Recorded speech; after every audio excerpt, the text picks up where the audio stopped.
Ever tried connecting to public Wi Fi at an airport and thought, is someone watching what I'm doing right now?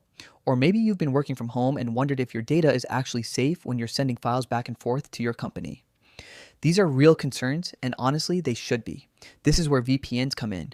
You've probably heard the term thrown around, maybe even seen ads for them, but what actually is a VPN?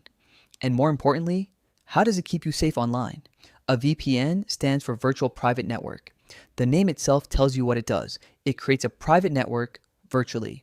But to really understand what that means, we need to talk about how your internet connection normally works.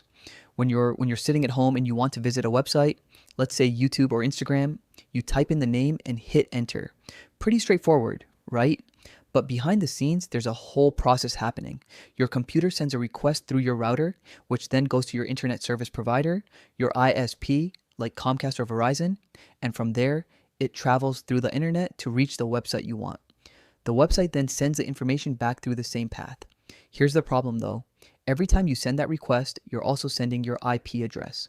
Think of an IP address like your home address, except it's a string of numbers that identifies your device on the internet. Websites can see it, your ISP definitely sees it, and anyone who manages to intercept your data can see it too. And when I say intercept, I'm not talking about some Hollywood hacker in a dark room.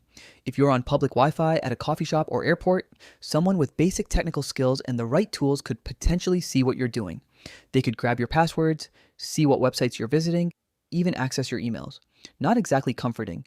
Your ISP also sees everything. Every website you visit, every file you download, every search you make, it all passes through them.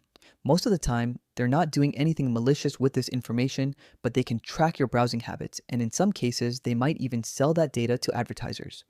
Plus, if the government requests information about your online activity, your ISP has all those records. So what does a VPN actually do about all this? When you turn on a VPN, you're essentially creating a secure tunnel between your device and the internet. Instead of your data going directly from your computer to your ISP and then out into the world, it first gets encrypted and sent to a VPN server.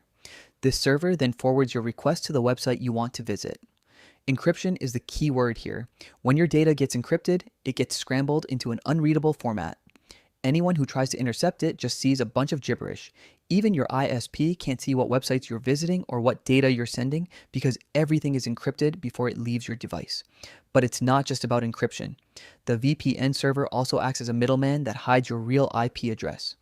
When you connect to a website through a VPN, the website doesn't see your actual IP address. It sees the VPN server's IP address instead. So, to the outside world, your traffic looks like it's coming from wherever that VPN server is located, not from your actual location. This has some pretty interesting side effects. Let's say you're in the US and you want to watch a show that's only available on Netflix in the UK. Normally, Netflix would see your US IP address and block you from accessing that content. But if you connect to a VPN server in the UK, Netflix thinks you're browsing from the UK and lets you watch the show. Same goes for avoiding censorship in countries with restricted internet access. Some people also use VPNs to get better deals on flights and hotels. Companies sometimes show different prices based on your location or browsing history. By changing your virtual location with a VPN, you might find cheaper rates. It's not guaranteed, but it's worth a shot. The tunneling concept is important to understand. When you send data through a VPN, it's like putting your information inside a protective tube that travels through the internet. On the outside, all anyone can see is the tube itself. They can't see what's inside. Your ISP knows you're connected to a VPN, but they can't see what websites you're visiting or what data you're sending. That information is wrapped up and encrypted inside the tunnel. Now, VPNs aren't some magic solution that makes you completely invisible online. If you log into your Facebook account while using a VPN, Facebook still knows it's you because you've identified yourself by logging in. And if you're doing something illegal, a VPN doesn't make you untraceable. Law enforcement has ways of tracking down serious criminals even if they're using a VPN. Also, not all VPNs are created equal. Some free VPN services actually do the opposite of what you want. They collect your data and sell it to advertisers. That defeats the entire purpose. This is why it matters which VPN provider you choose. Good VPN providers have what's called a no logs policy. This means they don't keep records of what websites you visit or what data you send through their servers. So even if someone requests information from the VPN company, there's nothing to give them because they don't store that information in the first place. Think back to those scenarios from the beginning. If you're at an airport using public Wi Fi, a VPN encrypts your data so that even if someone is monitoring the network, they can't read your information. If you're working from home and accessing your company's files, a VPN creates that secure tunnel so your data stays private as it travels across the internet.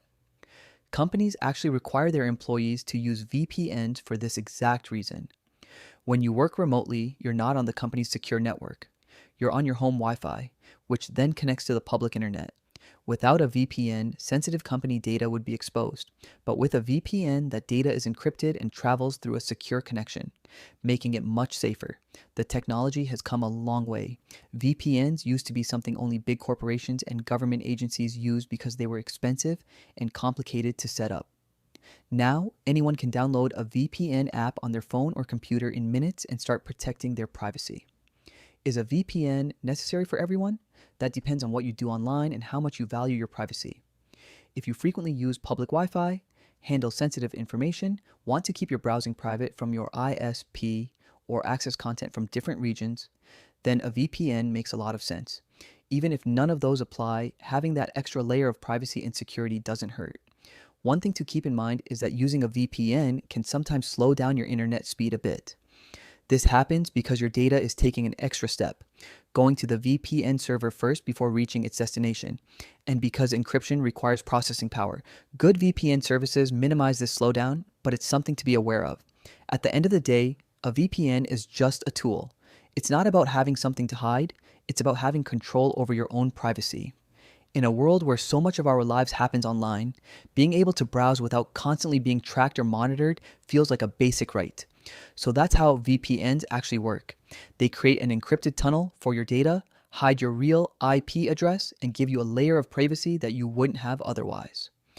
Whether you're trying to stay safe on public Wi-Fi, work securely from home, or just browse without being tracked, a VPN does the job by making your connection private in a very public internet. Your data belongs to you. A VPN just helps keep it that way.